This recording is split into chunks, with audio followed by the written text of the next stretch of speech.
Estamos todos prontos para meditar nas Escrituras? As crianças também estão prontas?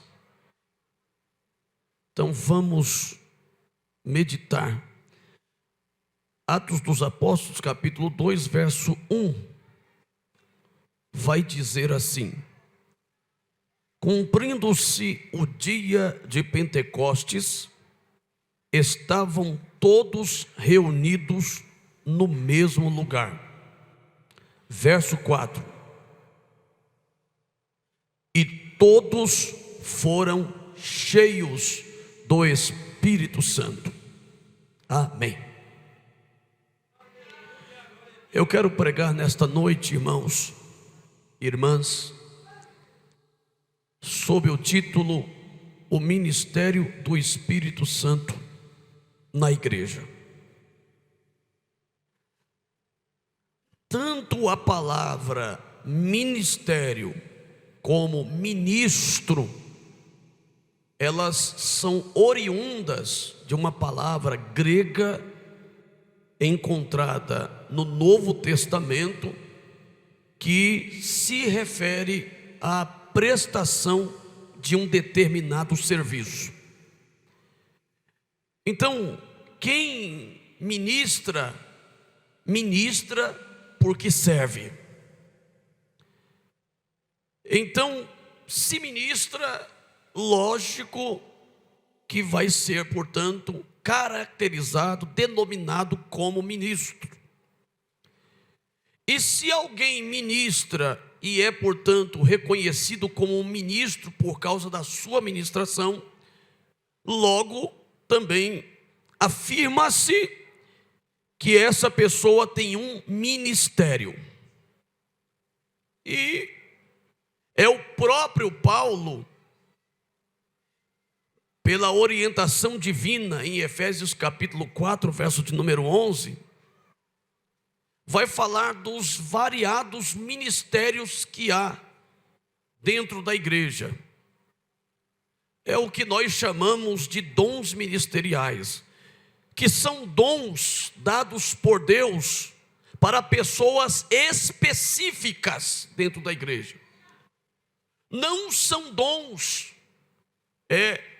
que qualquer um dentro da igreja pode receber. São pessoas que Deus selecionou, separou, para, portanto, receberem em si, sobre si e através de si, esse respectivo dom ministerial. A saber, nós vamos catalogar, portanto, a lista desses dons que está aí diante dos vossos olhos. Primeiro, que é o ministério de apóstolo.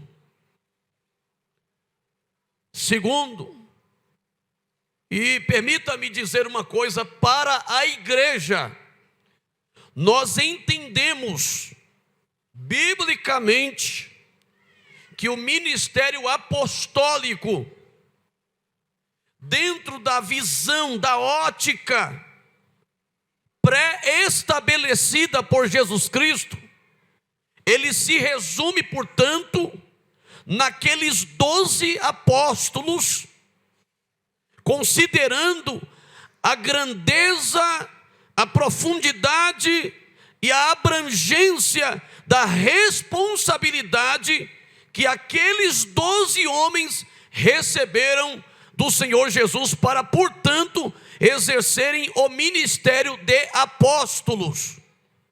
A partir daí, nós não vamos encontrar na história da igreja nenhum registro de que outros homens foram denominados como tais,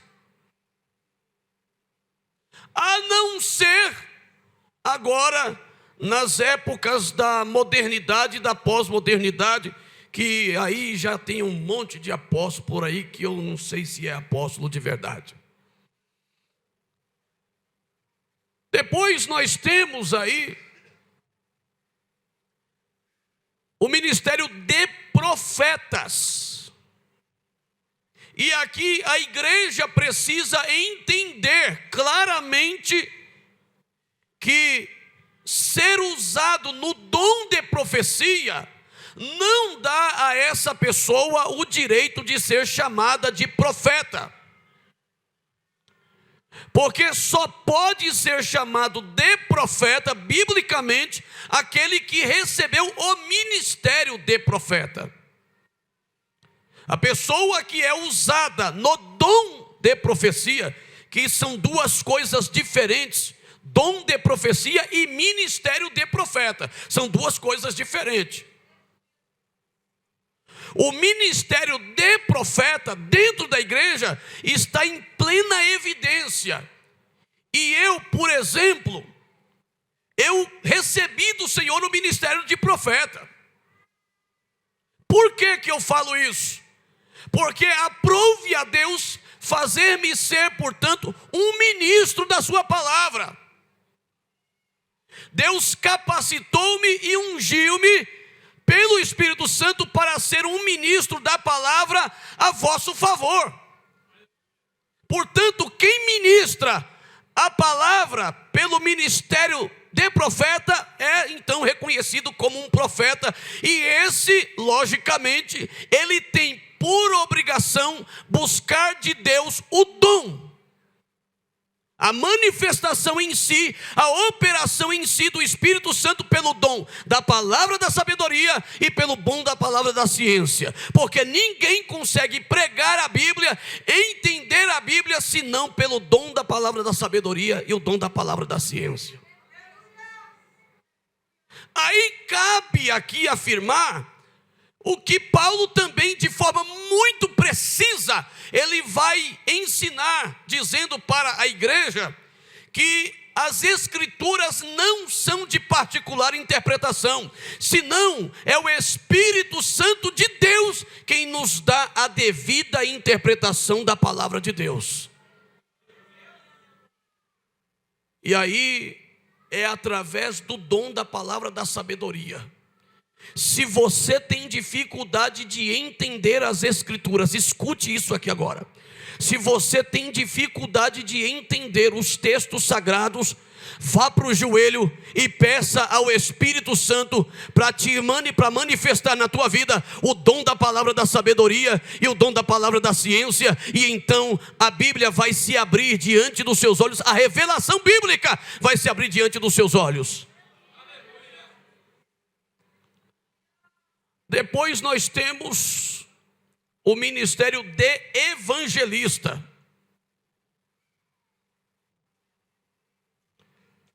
Nós temos na nossa igreja e outras denominações, isso é mais na Assembleia de Deus, e é critério interno do ministério e não se discute. Isso não macula, não mancha, isso não desvirtua a propositura bíblica, o propósito da Bíblia, quando se estabelece, portanto, esse número de ministérios que a igreja precisa para ter o seu crescimento saudável, conforme é o propósito de Deus. Então, o ministério de evangelista é aquela pessoa que nem o Douglas. O Douglas é um evangelista. Alguém duvida disso ou não? Quantos concordam comigo? Porque nele está uma chamada evangelística, uma chamada missionária. Isso queima na alma dele. Então, o evangelista foi levantado, esse ministério existe dentro da igreja, para que essa pessoa, portanto, dotada, capacitada, moldada, lapidada, aperfeiçoada, vocacionada pelo Espírito Santo para esse ministério, ele vai pelos valados, vai pelas ruas, vai pelas praças, porque ele é o missionário, ele é o evangelista de Deus. Nem todo evangelista é pastor e nem todo pastor é evangelista, e a igreja precisa entender isso.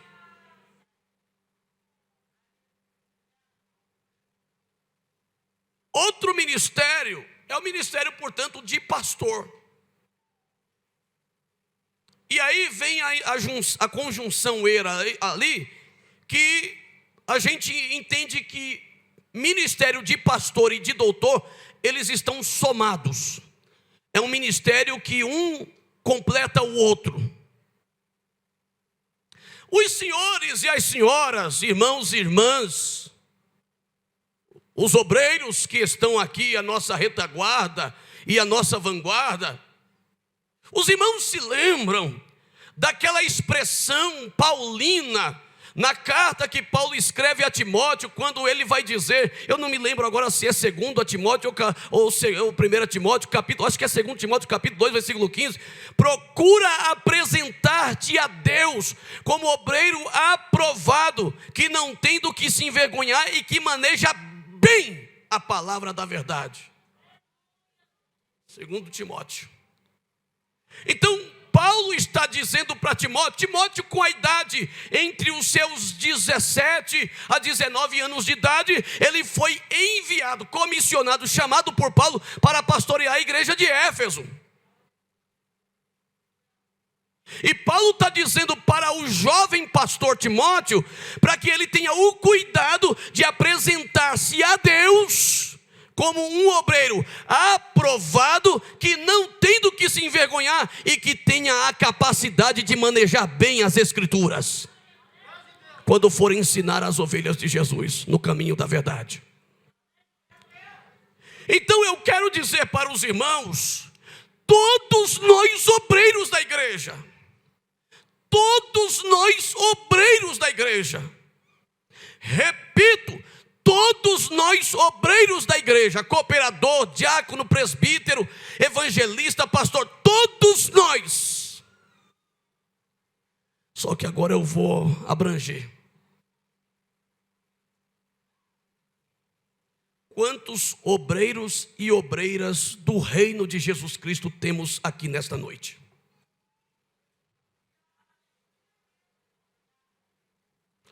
Quem são os servos e as servas de Jesus Cristo que têm sobre a sua vida a responsabilidade de proclamar o evangelho e levar adiante o ministério da reconciliação? Quem são aqueles que aqui estão nessa noite?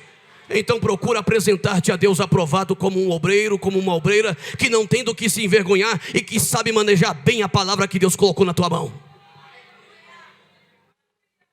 Você tem a responsabilidade diante do eterno de saber muito bem manusear isso aqui, ó. Agora, como é que eu vou manusear bem a Bíblia se eu não leio ela?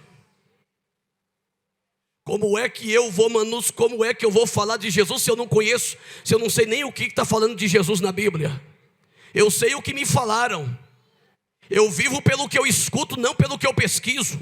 Eu vivo pelo que eu vejo falar por aí, não pelo que eu li no meu devocional. E eu vou dizer para todos aqui nessa noite, se prepare, porque Jesus está vindo aí e Ele vai dar o seu galardão a cada um segundo as suas obras.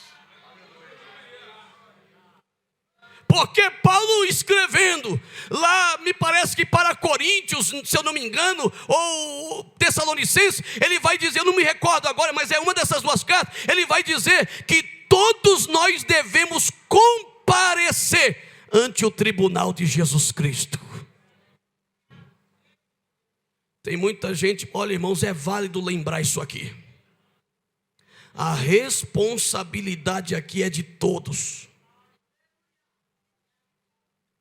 Você vai passar pelo tribunal. Se você se cuidar, se você permanecer firme, se cuidar, se preservar, se santificar, se separar, e cada um de nós vigiarmos, nós vamos fazer parte do arrebatamento da igreja, inevitavelmente.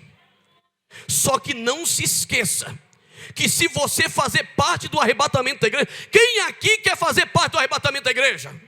É lógico que não tem nenhum doido aqui.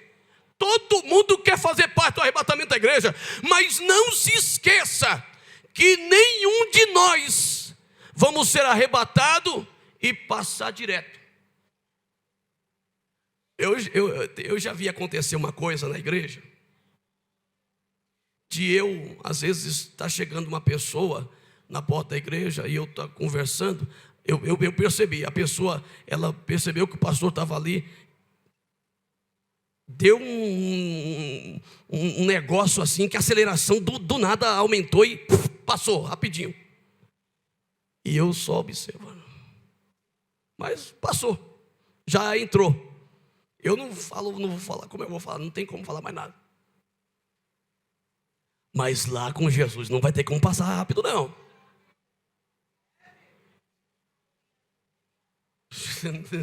Nem vai com esse pensamento de brasileiro para lá, que lá não funciona. Olha, irmão, jeitinho brasileiro lá não vai funcionar, não. Essas escapulidinhas brasileiras que a gente dá de vez em quando, lá não tem jeito. Até porque a porta de entrada lá, depois do tribunal de Cristo, está muito bem protegida. E se de repente aqui de uma forma assim ilustrativa, para a nossa fácil compreensão, se alguém tentar, porque vai ser multidões, milhares de pessoas que vai ter que passar um por um na presença de Jesus.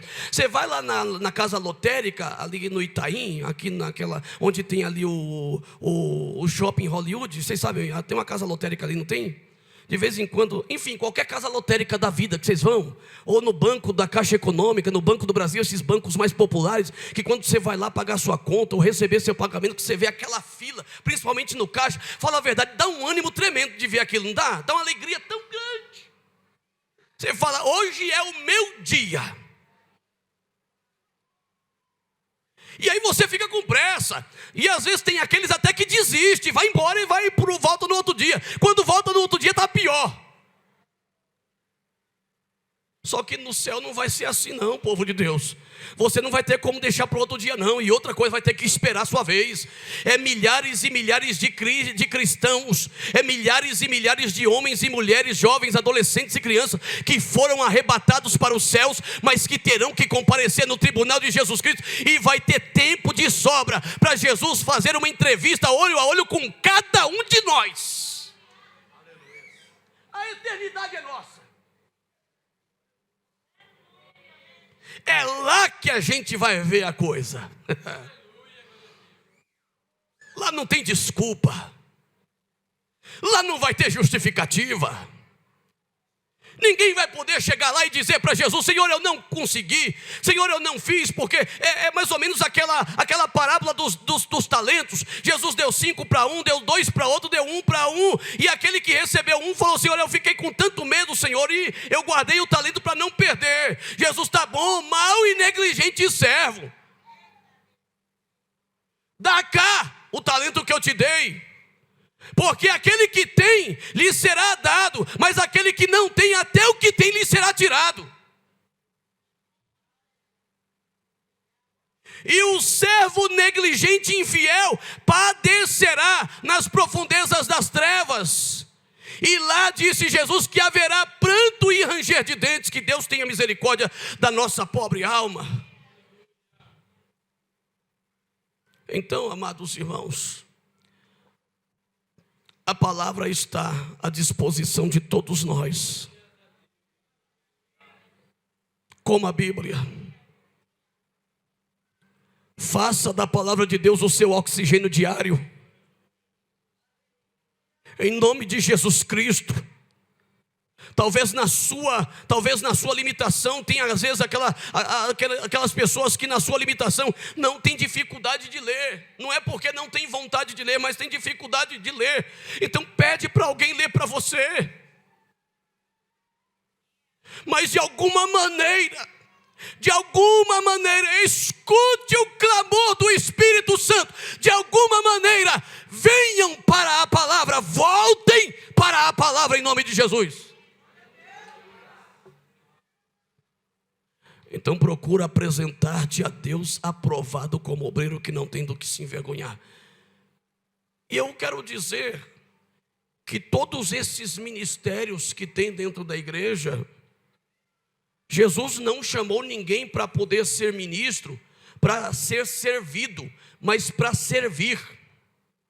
Existe um punhado de ministros por aí que querem ser servidos. Mas Jesus não chamou ninguém para ser servido. Jesus chamou para servir. Jesus disse para os discípulos quando estava lavando os pés dele: eu que sou vosso Senhor e Mestre, vos dei o exemplo lavando os vossos pés, colocando-me na condição de vosso servo. Então vocês também têm que aprender a servir uns aos outros, a serem servos uns dos outros. Os irmãos sabiam que dentro das nossas igrejas por aí está cheio de aproveitadores e aproveitadoras da fé? Mas eu quero me deter dizendo que Jesus não te chamou para ser servido.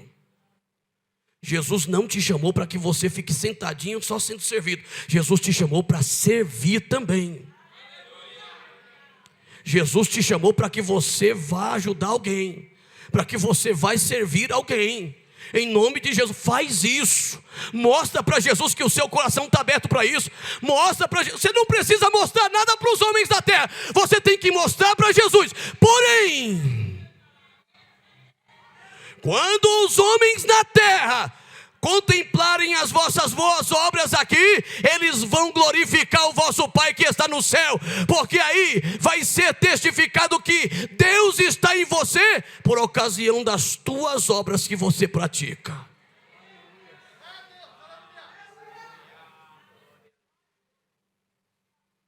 Mas nada disso, nenhum desses ministérios existiria na igreja se não fosse pelo ministério do Espírito Santo.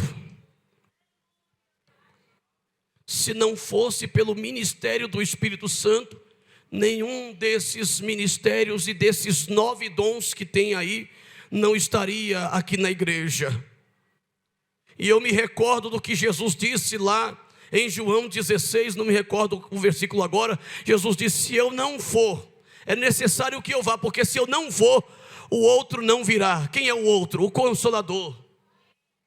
Se eu não for, ele não vem. E eu tenho que ir para que ele venha, porque o meu ministério, o ministério que eu recebi do Pai, ele vai até a minha ressurreição. O que o Pai me mandou fazer foi descer, pregar as boas novas, morrer sacrificado no vosso lugar, ressuscitar o terceiro dia e voltar para o céu novamente. Esse é o ministério que eu recebi do Pai. Depois disso, fica com vocês o Espírito Santo e ele vai dar continuidade no ministério que ele recebeu. Eu quero chamar a sua atenção. Eu acabei de dizer para vocês aqui que ministério é servir. E eu quero lembrar para você, eu quero te lembrar que o Espírito Santo desceu, assim como Jesus desceu do céu para te servir. O Espírito Santo veio do céu exclusivamente a teu serviço, a teu favor. A função do Espírito Santo na terra não é outra a não ser servir a igreja, ministrar na igreja, trabalhar na igreja, cuidar da igreja, direcionar a igreja, iluminar a igreja, ungir a igreja, capacitar a igreja, vocacionar a igreja, manifestar os dons espirituais da igreja, usar poderosamente a igreja, batizar a igreja, encher a igreja, fazer a igreja crescer, converter o pecador a Cristo, transformar a alma desse pecador, transformar a mente dele, fazer dele de um escravo de Satanás um servo, um filho de Deus, prepará-lo e levá-lo para o céu. Esse é o ministério.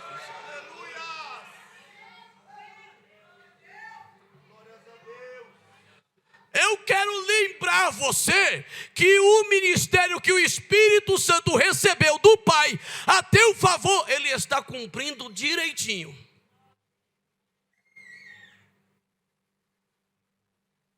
Fala para mim se o Espírito de Deus não te incomoda para orar.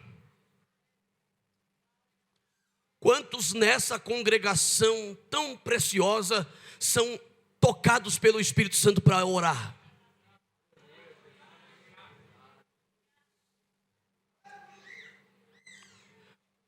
O Espírito de Deus te incomoda. E eu vou até dizer, quantas vezes o Espírito de Deus vai lá, te acorda na madrugada, te desperta, você até sabe que o Espírito Santo está te chamando, mas aí você faz o quê?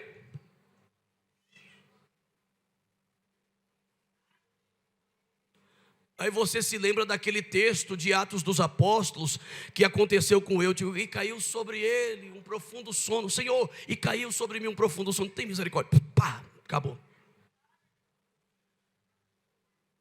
Ó, e o Espírito de Deus te incomoda.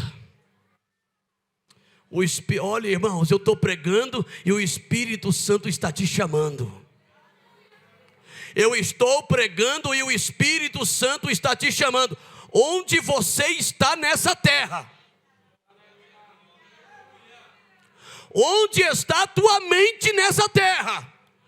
Onde está teu coração nessa terra? O Espírito Santo está te chamando. Você vai ouvir a voz e vai atender, ou você vai se endurecer para a voz do Espírito Santo?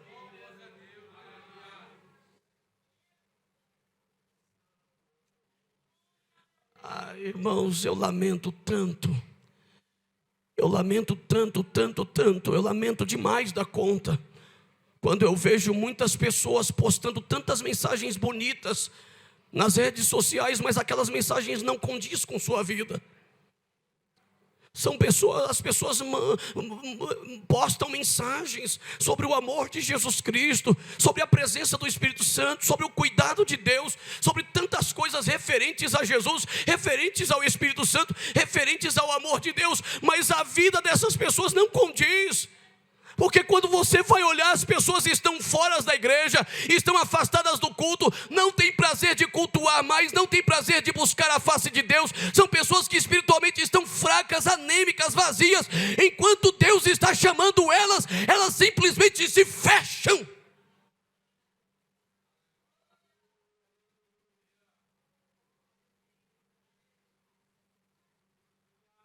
O Espírito Santo está te chamando. Essa mensagem aqui não é para você pular. Essa mensagem aqui não é para você gritar.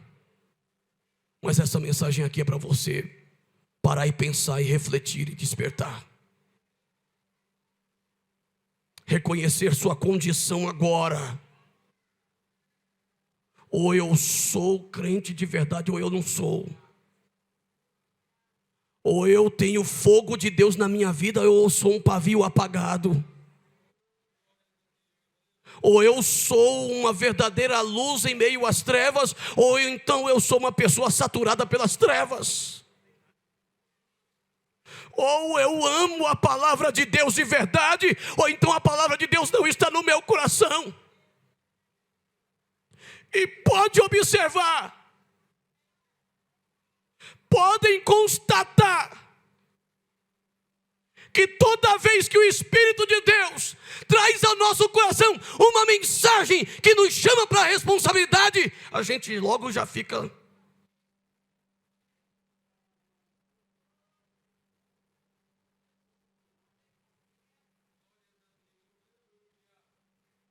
Deus não quer que você glorifique a Ele pelo que Ele fez na sua vida.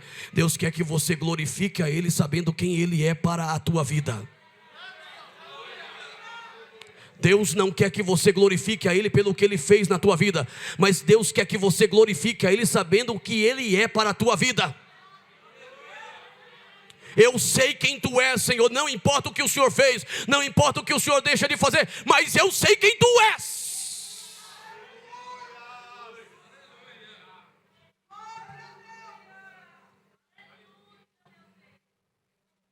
Algumas considerações devem ser feitas.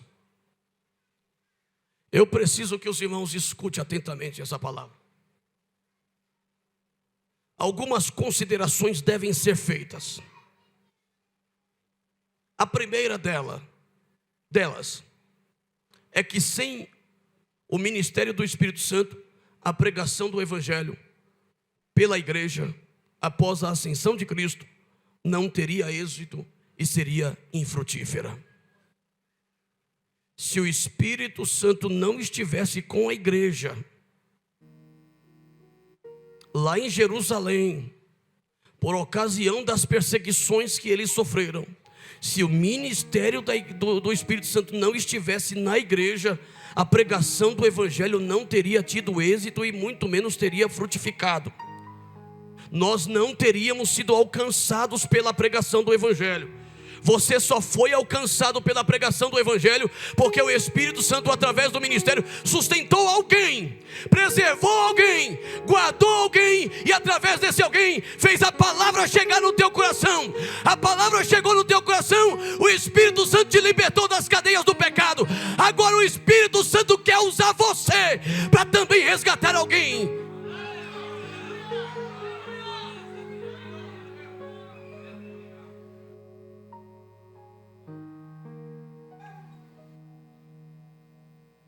E se aquelas mulheres lá no Coliseu de Roma tivessem negado Jesus? E se os pastores da igreja lá tivessem negado Jesus? Se os jovens, se aqueles jovens, aqueles adolescentes daquela igreja tivessem negado Jesus, temido as bestas feras e não tivessem enfrentado com fé? Porque mesmo que eles não continuaram pregando o Evangelho, mas a fé deles, a coragem deles, a comunhão deles com o Espírito Santo os levou firmes até a morte. E o martírio deles nos inspira a confiar no poder de Deus na nossa vida.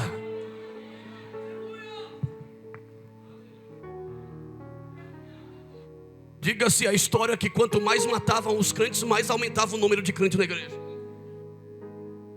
Quanto mais mata os crentes, mais aumenta o número de crentes na igreja.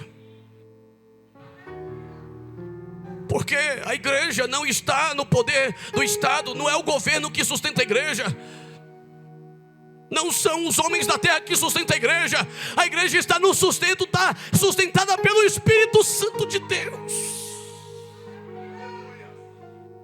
Quem sustenta essa igreja aqui é o Espírito de Deus, irmãos. Quem sustenta essa mocidade, quem sustenta esses adolescentes, quem sustenta essa orquestra, quem sustenta esses irmãos, quem sustenta essas irmãs, quem sustenta cada família dessa igreja, quem sustenta os obreiros dessa igreja, quem nos sustenta, quem sustenta a igreja é o Espírito Santo de Deus. E é por isso que nós estamos aqui ainda.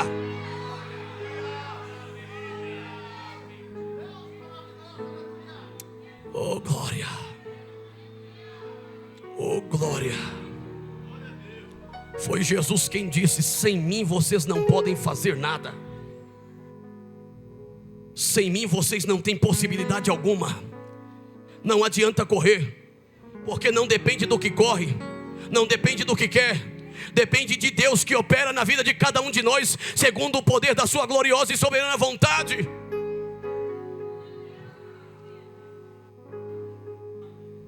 Segunda consideração, que a fé é um elemento divino concedido graciosamente ao homem, pelo ministério do Espírito Santo, que atua diretamente no intelecto humano, pela pregação das Escrituras Sagradas, convencendo-o do seu pecado, da justiça divina, cuja justificação é realizada mediante o sacrifício vicário e redentor de Jesus Cristo, e também do juízo condenatório de Deus para aqueles que se rebelaram e se rebelam contra a sua palavra e negam, por meio de suas obras, o sacrifício de Jesus Cristo na cruz.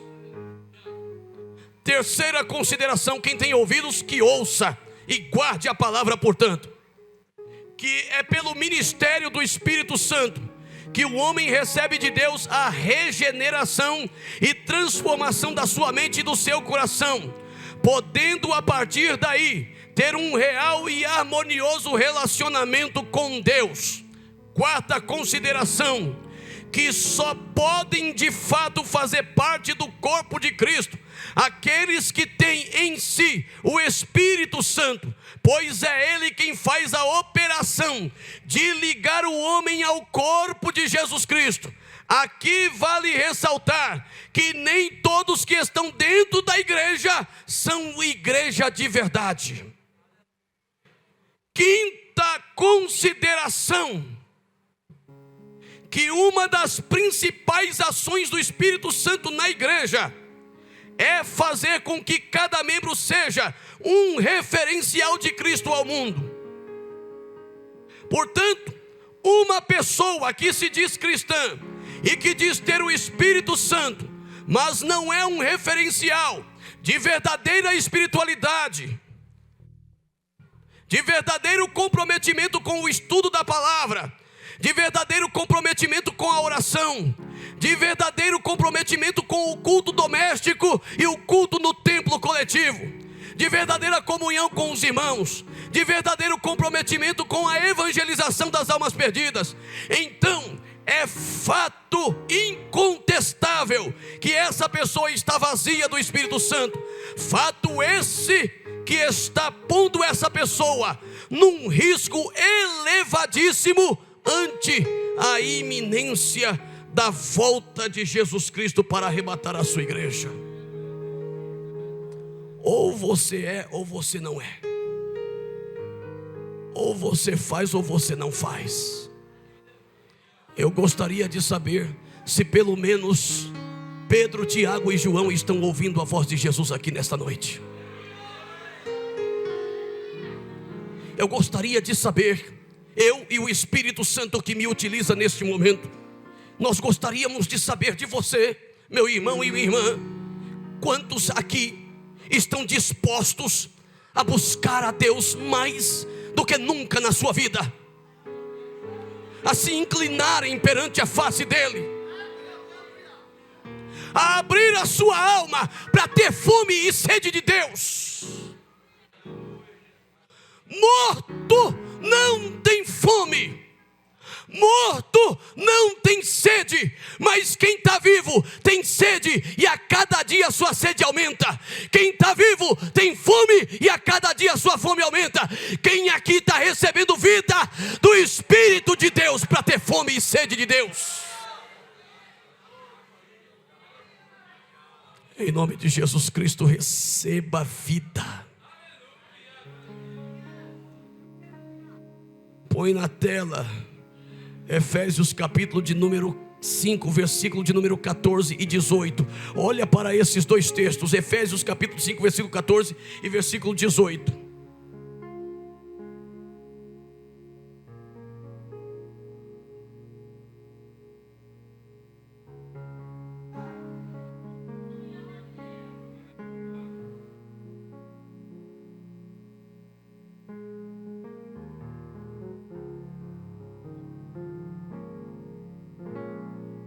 No 3, toda a igreja cita o verso 14, por favor.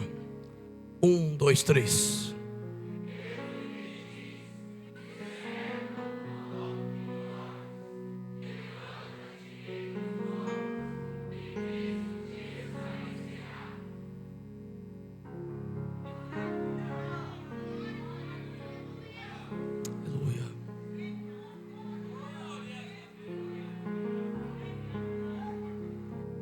Vamos? Está na hora de deixar de ter essa espiritualidade rasa, meu irmão. Está na hora de sair dessa situação que você está vivendo espiritualmente. Tome uma atitude agora em nome de Jesus.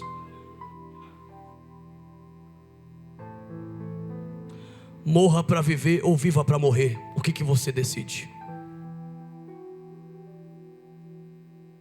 Está na hora de nós pararmos. Ontem eu estava conversando com o Espírito Santo.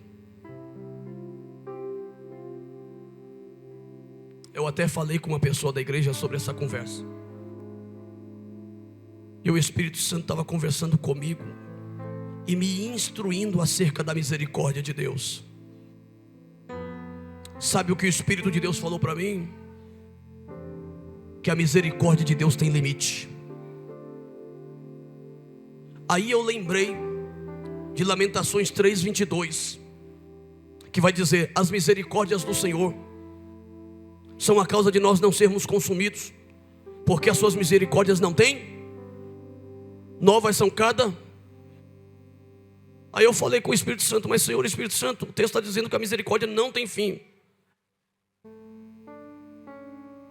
Aí o Espírito de Deus me lembrou de um outro texto em Romanos capítulo 9, não me recordo o versículo agora, quando Deus vai dizer assim: eu uso de misericórdia com quem quero e me compadeço de quem eu quero. Aí eu entendo, pelo Espírito de Deus, que sim, a misericórdia de Deus tem limite. Mas quando Lamentações de Jeremias 3:22 vai dizer que as misericórdias não têm fim, está dizendo simplesmente da capacidade que Deus tem de ser misericordioso até quando Ele quiser.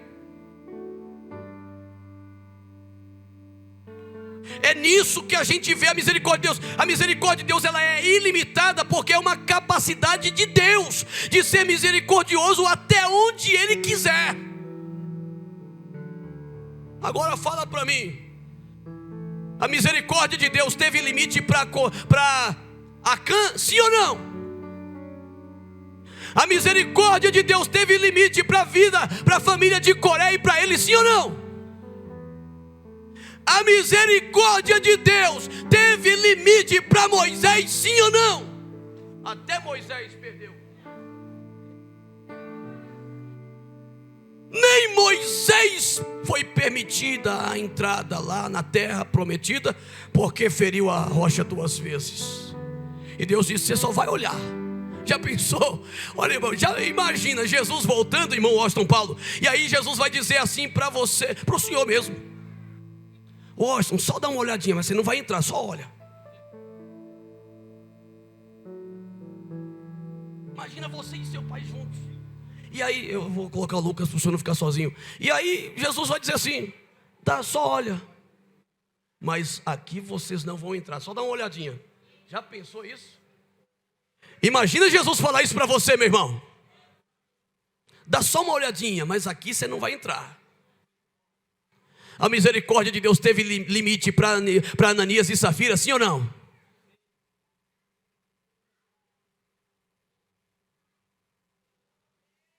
Agora eu vou falar uma coisa para vocês. E quem tem ouvidos, continue ouvindo o que o Espírito de Deus está dizendo. O Espírito Santo manda dizer aqui nessa igreja, que até aqui nesse lugar, a misericórdia de Deus também tem limite. Eu estou vendo, irmãos amados, pessoas que estão subestimando e brincando com a misericórdia de Deus na igreja. O Espírito de Deus tem se entristecido com muitos de nós. Nós precisamos lembrar que a misericórdia de Deus tem limite.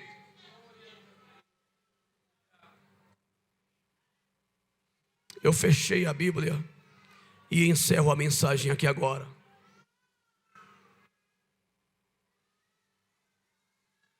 Quem é que está sentindo a voz do Espírito de Deus e você está conversando com você mesmo e dizendo: Senhor, é verdade. Senhor Espírito Santo, o que o Senhor está falando pela boca do pastor Fábio é verdade. Eu não tenho orado nada mesmo, Senhor. Senhor, eu era tão frequente nos cultos e olha como eu me encontro hoje. Você se lembra quando você tinha ânimo para vir aos cultos? Você perdeu isso.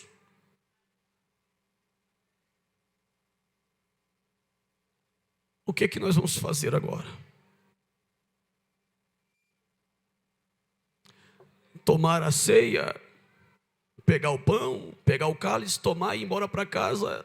Cada um vai para o seu canto. Alguns vão se divertir, vai para a pizzaria, vai, enfim. E aí, como é que o Espírito de Deus continua nessa situação? O que nós podemos fazer para melhorar a nossa vida aqui hoje? Quem são aqueles homens e mulheres aqui na minha frente? Quem são aqueles que reconhecem que precisam de uma mudança imediata na sua vida? Quem é você que reconhece isso?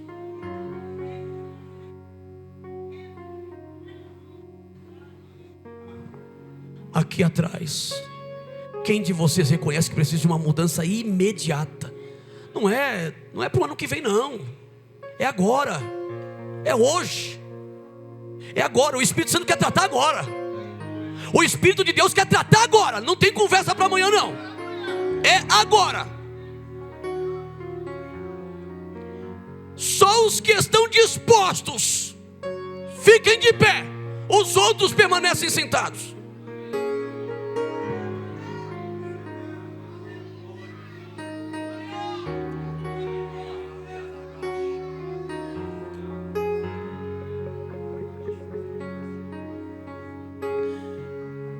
É 8h26. Em 4 minutos, fala com o Espírito Santo, porque ele está aqui, por favor. Eu estou daqui diante de Deus como intercessor, na condição de sacerdote de Deus nesta casa. Eu estou aqui como intercessor junto a Deus por esta igreja. Mas agora é você.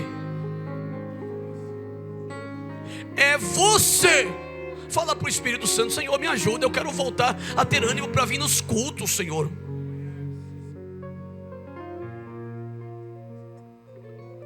Diga para Ele.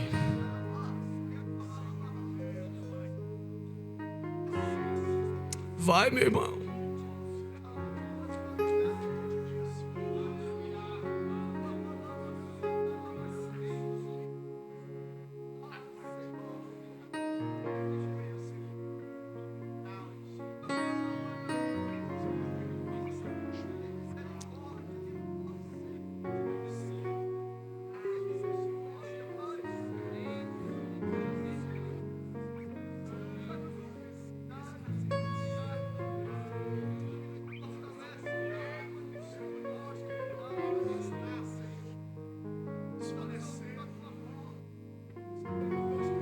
Muda de atitude agora.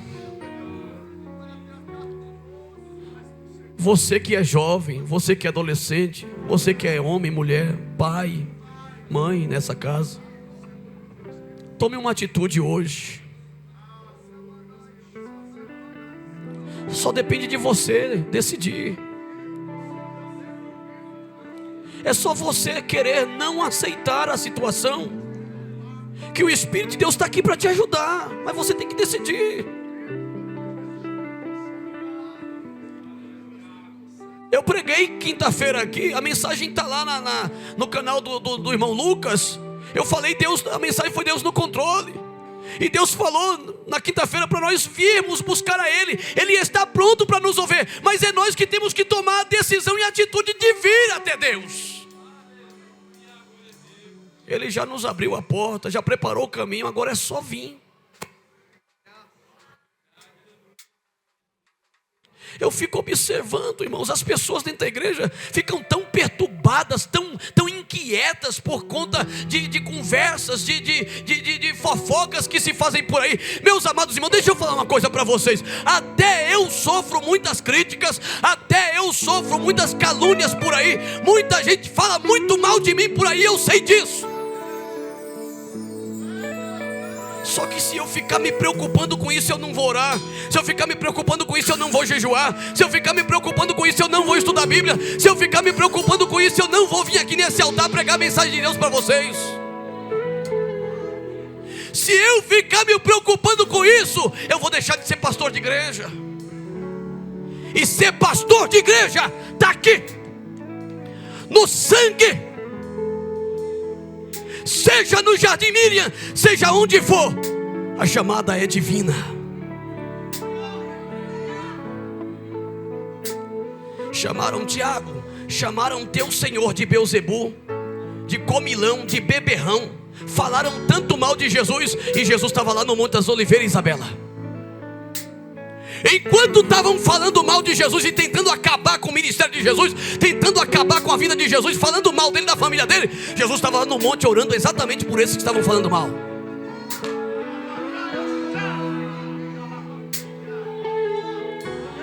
Então quem está cheio do Espírito Santo não tem tempo para ficar se preocupando com fofoca e calúnia, porque isso é necessário que aconteça na vida de um crente que serve a Deus com fidelidade.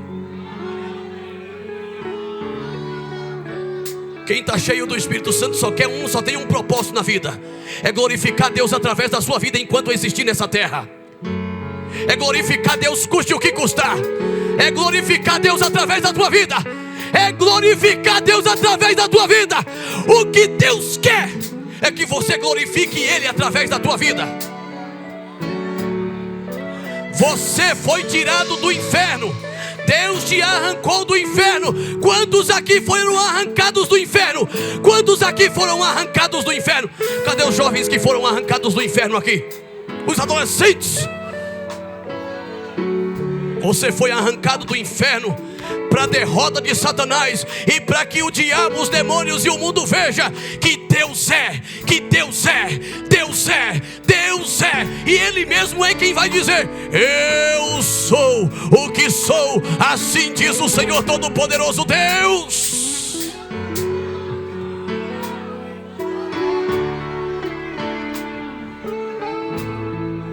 Eu vou falar uma coisa aqui agora.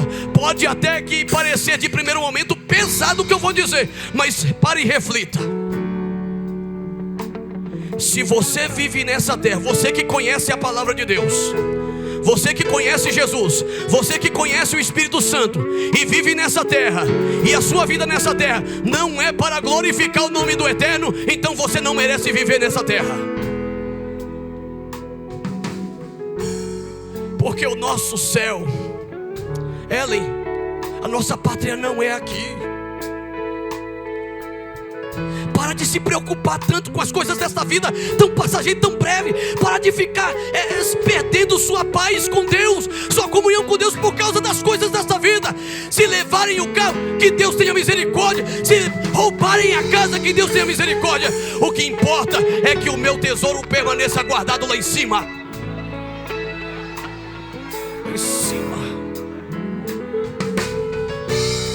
Então eu quero convidar vocês aqui da orquestra, vocês aí que estão na nave da igreja, vocês que estão aqui em cima, o Espírito Santo nesse momento te convida.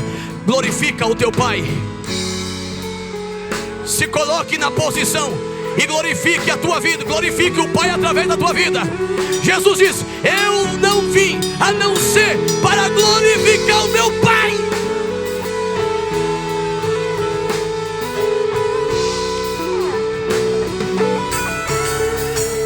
E Jesus disse: e quando Ele vier, Ele me glorificará. Eu vim para glorificar o Pai, e o Espírito Santo virá para me glorificar. O Espírito de Deus está aqui para cumprir o ministério dele. Deixa o Espírito de Deus tomar conta da tua mente, do teu coração. Se entrega de uma vez por todas e vai ser um crente de verdade na presença de Deus.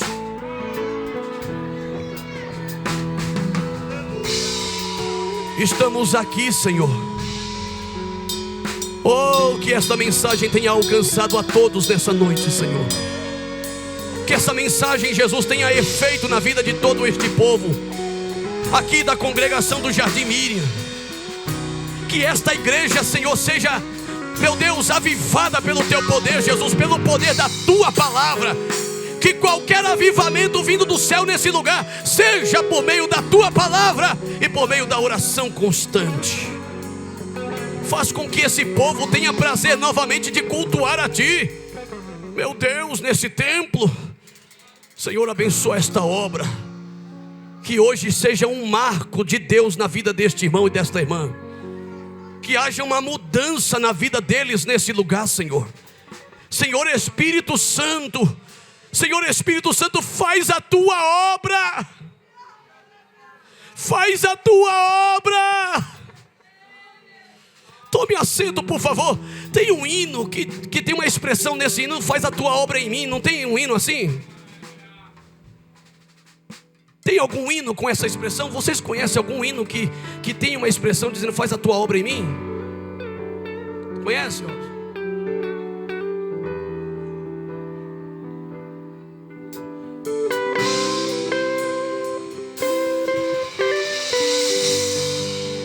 Canta comigo, alguém pode me ajudar a cantar?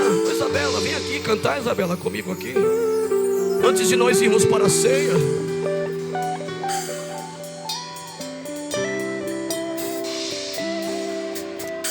Espírito Santo, faz a tua obra em mim. Vai, meu irmão, clame aí. É tempo da igreja se despertar.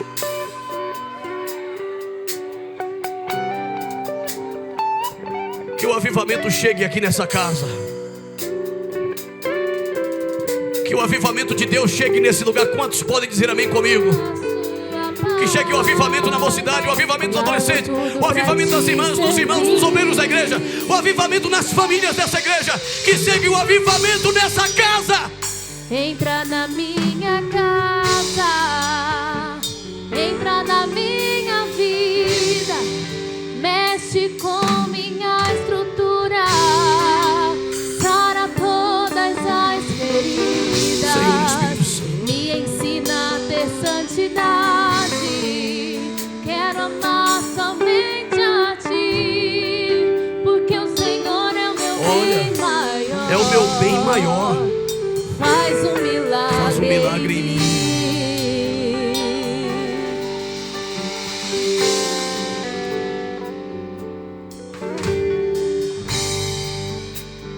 Como Zaqueu, oh Deus, eu quero subir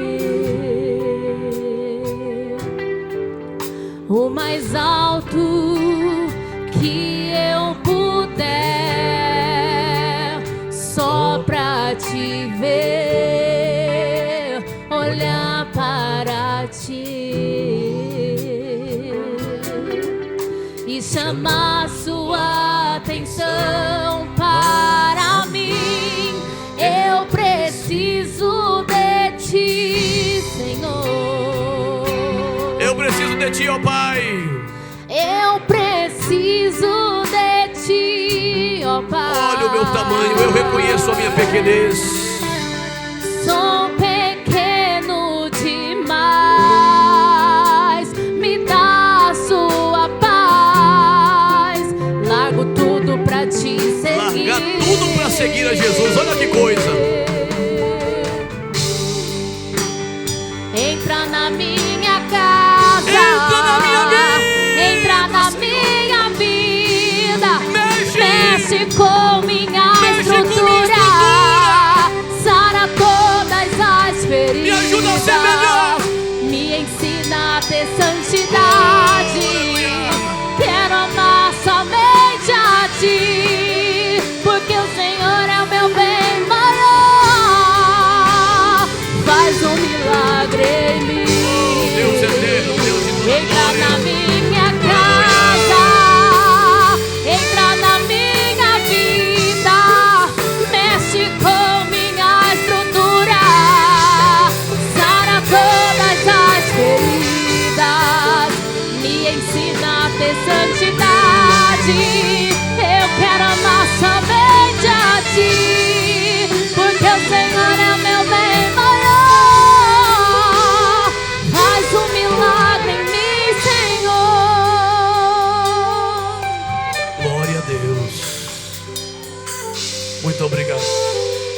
Nós estamos convidando o irmão Adênio. Ele vai fazer a leitura da ceia. Enquanto isso, nós vamos estar lavando as nossas mãos. Após a leitura da ceia, os varões cantem em nome de Jesus.